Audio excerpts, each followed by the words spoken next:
नमस्कार, यहाँहरूलाई स्वागत छ यो युट्युब च्यानलमा। महोत्तरी जिल्लाभरि निषेधाज्ञा भदौ 10 गतेसम्म लगाइएको छ। सोमबारसम्म मात्रै महोत्तरीमा 1085 जनालाई कोरोनाले छोइसकेको छ, संक्रमण पुष्टि भइसकेको छ। योभन्दा अगाडि पनि निषेधाज्ञा केही ठाउँमा लगाइएको थियो, तर त्यो निषेधाज्ञा नाटकै भएको सहभागीहरूले हिजो दुखेसो व्यक्त गरेका थिए। हो, सबै जबसम्म हामी मिल्दैनौँ कोरोनालाई नियन्त्रण गर्न सक्दैनौँ। एकले अर्कालाई दोष थुपार्ने र आफू उम्कने काम मात्रै भएको छ। हेरौँ हिजो जुन बैठक थियो त्यसको दृश्य र प्रमुख जिल्लाधिकारीले निषेधाज्ञा जारी गर्नुभयो, उहाँको कुरा सुनौँ। जिल्लाको जनस्वास्थ्य प्रहरीले आजसम्म सिआरपिएफ जिल्ला स्थानीय सरकारले पैसा दिएमा माथि जिल्लासम्म जनस्वास्थ्य कार्यालयले 50% फिट गर्ने हो। यसको जलवायु व्यवस्थापन गर्नुपर्छ भनेर त्यही दिनदेखि हामीहरू युद्धको हिसाब हामीसँग सोच छ। तपाईँले विकास कसरी गर्ने? सबै कोरोनामा खर्च गरिराख्नु भएको छ। के विकास गर्नुभयो? अब त्यहाँ 4 करोड 5 करोड हेराउनु भयो। 5 करोड व्यवस्थापनमा हामीले कलेजमा राखेको थिए। कलेजमा पनि एउटा खर्च हेरायो। अब माथिबाट निर्णयको छ। अनि गएर त्यो पञ्चायतहरूको लागि सबै गएर चुनाव हुने गयो। पञ्चायत यदि चाहिने भने बहुत कुरामा साथीहरू पनि बोल्नुभएको छ, म पनि सहमत छु।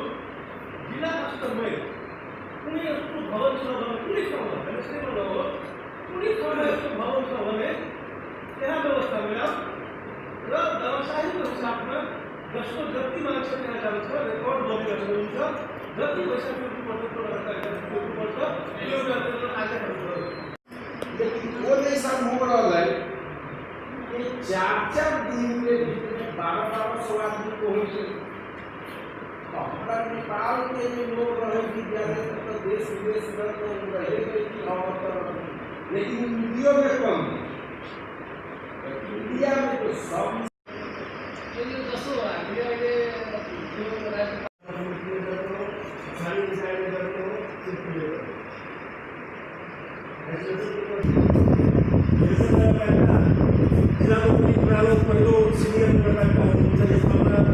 यो कोभिड-19 जिल्ला सङ्कट व्यवस्थापन केन्द्रको बैठक थियो। सो बैठकमा चाहिँ 15वटै स्थानीय पालिकाका प्रमुखहरू, राजनीतिक दलका प्रतिनिधि र सञ्चारकर्मीमा चाहिँ कसरी जान सकिन्छ अगाडि र कोरोनाको यो भयावहबाट यसलाई चाहिँ न्यूनीकरण गर्ने अथवा यसलाई रोकथामको उपाय के गर्न सक्छ व्यापक छलफल गऱ्यौँ। अब हामी आज व्यापक छलफल पनि बिहान 12 बजी बसेको 6 बजीसम्म हामी एकदम डिस्कसनमा गयौँ र प्रत्येक गाउँपालिकाको कुरा सुन्यौँ, नगरपालिकाको कुरा सुन्यौँ, उहाँहरूको समस्याहरू सुन्यौँ र सबैको सर्वसम्मत निर्णय के हो भन्दाखेरि यो 10 गतेसम्म यो भदौ 10 गतेसम्म चाहिँ सबै जिल्लाभरि नै निषेधाज्ञा जारी गर्ने। योभन्दा अगाडि चाहिँ तपाईँको केही ठाउँमा निषेधाज्ञा जारी भएको थियो र केही नगरपालिकाहरूमा आफ्नो हिसाबले उहाँले गर्नुभएको थियो। तर त्यो कुरालाई यसरी छुट्टै गर्दा अप्ठ्यारो आएर एउटा चाहिँ स्थानीय प्रशासन ऐन र के भन्छ यो चाहिँ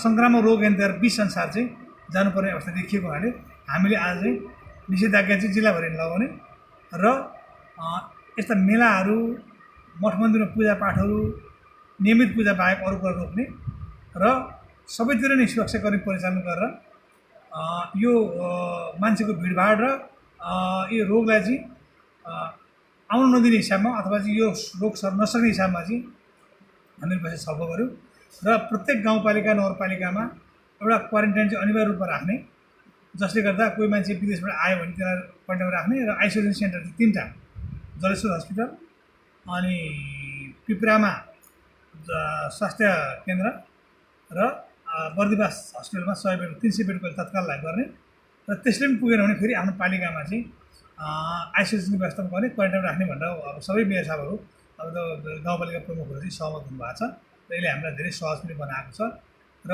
काहीँ चाहिँ अब 2-4 नगरपालिका मिलेर यो चाहिँ यो पिसिआर मेसिन पनि ल्याउने भन्ने पनि कुरा चाहिँ भएको छ तर निर्णय भएको छ। अर्को कुरा चाहिँ हामीले अनुगमन समिति बनाएर प्रत्येक गाउँपालिकाहरू नगरपालिकाहरूमा चाहिँ यसको सङ्क्रमणको बारेमा चाहिँ जानकारी लिने, त्यसको प्रगति गर्ने, कहाँ के भइरहेको थियो त्यो बारेमा जानकारी लिने भन्ने चाहिँ एउटा अनुगमन समिति पनि बनायौँ।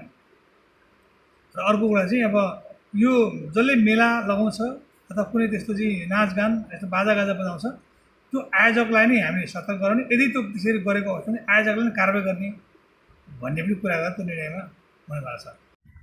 निषेधाज्ञा त लगाइयो तर हामी यसलाई कति मान्छौँ, कुन रूपमा सहयोग गर्छौँ? प्रहरी मात्रैले वा सुरक्षाकर्मी मात्रैले लगाएर निषेधाज्ञा लाग्ने हो कि कार्यान्वयन पनि हुनुपर्छ? जबसम्म राजनीतिक दल, पार्टी प्रतिनिधिहरू, जनप्रतिनिधिहरू र आम समाज यसलाई सहर्ष स्वीकार्दैन तबसम्म यो निषेधाज्ञा कार्यान्वयन हुन गाह्रै छ। जिल्लामा धेरै कुराहरू पनि गरिएको छ यो निषेधाज्ञाको मिटिङमा, जस्तै जलेश्वर अस्पतालमै पिसिआर मेसिन जडान गर्ने, विभिन्न पालिकाहरू मिलेर पिसिआर मेसिन किन्ने। हुन त योभन्दा अगाडि पनि नेताहरूले धेरै या जनप्रतिनिधिहरूले धेरै बाचाहरू गरेका थिए। अब हेर्न बाँकी छ कि यसपालिको यो पिसिआर मेसिन जडान गर्ने निर्णय लागू हुन्छ या फेरि योभन्दा अगाडि जस्तै टाइम फिक्स। च्यानल हेरिदिनु भएकोमा यहाँलाई धेरै धेरै धन्यवाद। सब्सक्राइब गरिदिनुहोस्, लाइक गरिदिनुहोस्, सेयर गरिदिनुहोस्। फेरि अर्को स्टोरी लिएर उपस्थित हुनेछौँ। तबसम्म म मनोज झामुक्तिलाई बिदा दिनुहोस्। नमस्कार।